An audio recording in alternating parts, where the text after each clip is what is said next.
کیا یہودی اللہ تعالیٰ کی پسندیدہ قوم ہیں؟ یہودی ایک دعویٰ یہ بھی کرتے ہیں کہ وہ اللہ تعالیٰ کی پسندیدہ قوم ہیں، اس لیے پوری دنیا پر حکمرانی کرنے کا حق صرف انہی کا ہے۔ نیز ان کے علاوہ جتنی قومیں موجود ہیں وہ سب کی سب یہودیوں کی خدمت کے لیے پیدا کی گئی ہیں۔ اس دعوے کا جواب یہ ہے کہ اللہ تعالیٰ نے خصوصی طور پر کسی قوم کی دوسری قوم پر فضیلت نہیں دی، بلکہ تمام اقوام اپنی اصل کے اعتبار سے ایک جیسی ہیں۔ فرمان الہی ہے، یقیناً ہم نے انسان کو مٹی کے جوہر سے پیدا کیا، پھر اسے نطفہ بنا کر محفوظ جگہ قرار دیا۔ نطفہ کو ہم نے جمع ہوا خون بنا دیا، اس خون کے لوتھڑے کو گوشت کا ٹکڑا بنا دیا، گوشت کے ٹکڑے کو ہڈیاں بنا دیا، ہڈیوں کو ہم نے گوشت پہنا دیا، دوسری بناوٹ میں اس کو پیدا کیا۔ برکتوں والا ہے وہ اللہ جو سب سے بہترین پیدا کرنے والا ہے۔ لہذا قرآن مجید سے ثابت ہوا کہ اللہ تعالیٰ نے تمام انسانوں کو مٹی سے پیدا کیا ہے۔ ایسا نہیں کہ کسی کو مٹی سے، کسی کو پیتل سے، کسی کو چاندی اور کسی کو سونے سے پیدا کیا ہو، اور اللہ کے ہاں اگر کسی کو کسی پر کوئی فضیلت حاصل ہے تو وہ محض تقوی کی بنیاد ہے۔ فرمان الہی ہے،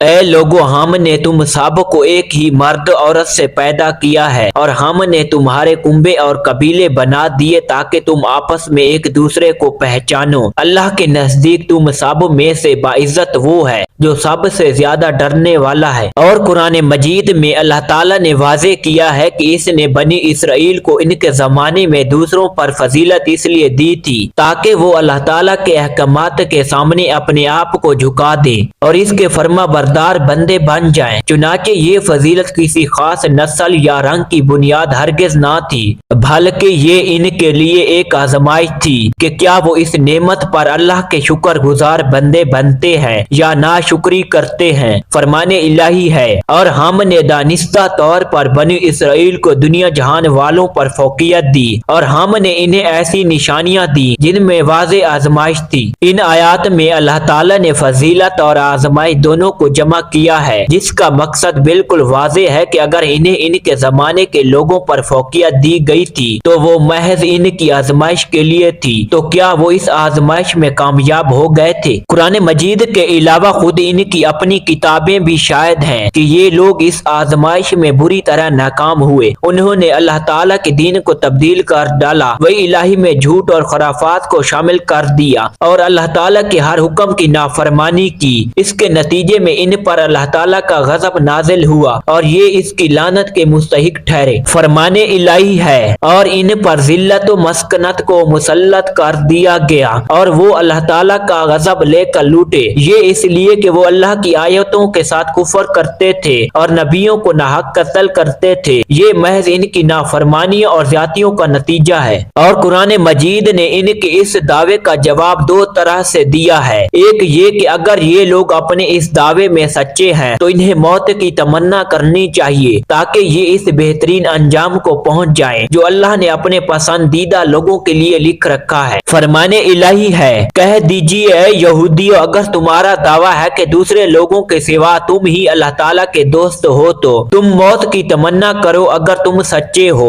یہ تو موت کی تمنا نہیں کریں گے باوجہ ان اعمال کے جو انہوں نے اپنے آگے اپنے ہاتھوں بھیج رکھے ہیں، اور اللہ ظالموں کو خوب جانتا ہے۔ دوسرا یہ کہ اگر یہ اپنے دعوے میں سچے ہیں تو ذرا یہ تو بتائیں کہ ان کے کرتوتوں کی پاداش میں اللہ تعالیٰ انہیں عذاب کیوں دیتا رہا ہے۔ فرمان الہی ہے، یہود و نصارہ کہتے ہیں کہ ہم اللہ کے بیٹے اور اس کے دوست ہیں۔ آپ کہہ دیجئے کہ پھر تمہیں تمہارے گناہوں کے سبب اللہ عذاب کیوں دیتا ہے؟ نہیں، بلکہ تم بھی اس کی مخلوق میں سے ایک قوم ہو۔ وہ جسے چاہتا ہے بخش دیتا ہے اور جسے چاہتا ہے عذاب دیتا ہے۔ اور جہاں تک اللہ کا یہ فرمان ہے، اے بنی اسرائیل، میری اس نعمت کو یاد کرو جو میں نے تم پر انعام کی، اور میں نے تمہیں تمام جہانوں پر فضیلت دی۔ تو اس میں فضیلت سے مقصود یہ ہے کہ اللہ تعالیٰ نے انہیں فرعون اور اس کی فوج پر فوقیت دی تھی کیونکہ وہ ظالم تھے، اور یہ مظلوم تو اللہ نے مظلوموں کی مدد کی اور ان پر نعمتوں کی بارش کی، لیکن جب انہوں نے انعامات الہیہ پر ناشکری بلکہ سرکشی کا مظاہرہ کیا تو ان پر فضیلت چھین لی گئی اور ہمیشہ ہمیشہ کے لیے ان پر ذلت مسلط کر دی گئی۔